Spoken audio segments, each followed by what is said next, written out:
আসসালামু আলাইকুম বন্ধুরা, দেখতে পাচ্ছেন রোজরা পাক করব মাংস।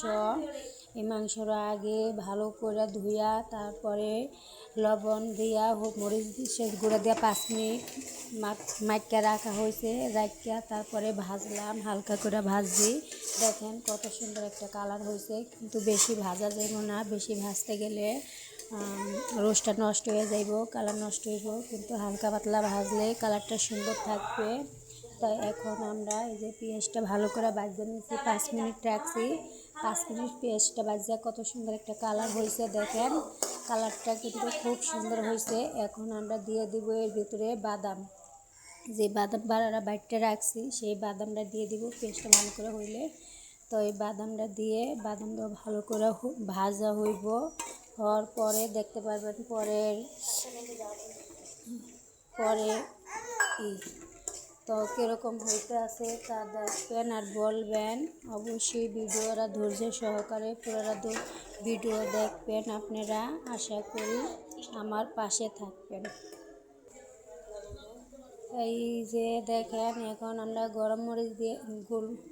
গরম মশলা দিয়ে দিছি, দারচিনি, এরপরে এলাচ, এরপরে গরম মশলা, তেজপাতা দেখতে পাচ্ছেন। সব ভালো করে মিক্স করে ভাজার পরে আমরা বন্ধুরা দেখতে পাইছেন কত সুন্দর একটা কালার হয়েছে। কালার আস্তে আস্তে এইভাবে ভাজতে ভাজতে আরও সুন্দর একটা কালার আসবো। ফেব্রুয়ারি দেখতেই পাইবেন। আপনারা আমার পাশে থাকবেন, ছিলেন ভিডিওটা পুরো ভিডিওটা দেখবেন, কোনো স্কিপ করবেন না, টানবেন না, মনোযোগ দিয়ে ধীরে দেখবেন পুরো ভিডিওটা, আশা করি। হ্যাঁ বন্ধুরা দেখতেই পাচ্ছেন এই যে কাঁচামরিচ দেওয়া হয়েছে, এখন সস দেওয়া হইতে আছে।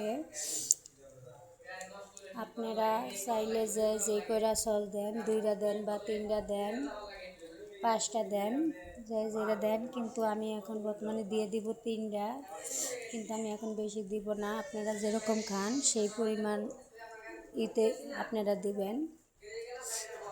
দেখতেই পাচ্ছেন সসগুলা দেওয়া হইতেছে, কত সুন্দর একটা কালার আসবো।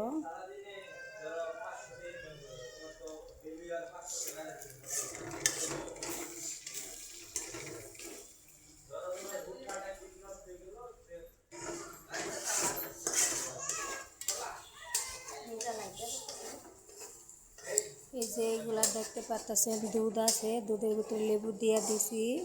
আমরা টক দই বানাইতে আসি।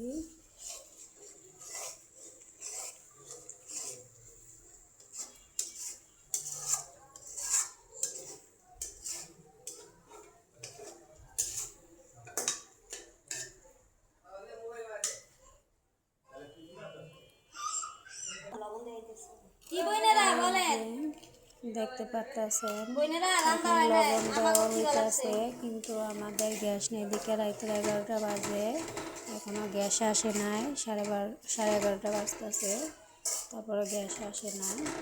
আর কি করব বলেন। এই যে দেখতে পাচ্ছেন এখন আমরা মাংসটা দিয়ে দিব, রূপসের মাংসটা। যেই পরিমাণ লবণ খান সেই পরিমাণ মতন লবণ দিবেন, বেশিও দিবেন না, কমও দিবেন না। কিন্তু লবণ বেশি হলে টেস্টের মজারাই আলাদা হয়ে যাইব বা নষ্ট হয়ে যাইব। তাই যে দেখতেছেন রূপসের মাংসটা দিয়ে ভালো করে লাড়া চাইগা মশলাটা ভিতরে মেশানো হইতে আছে। এরকম করে 5 মিনিট লাইরা সেরা মিশাইতে হইব ভালো মতনে।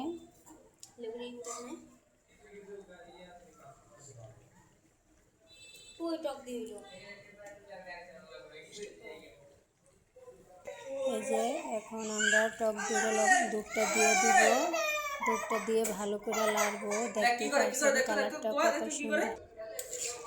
বন্ধুরা এই যে দেখতে পাচ্ছেন এই যে টক দুধ দেওয়া শেষ।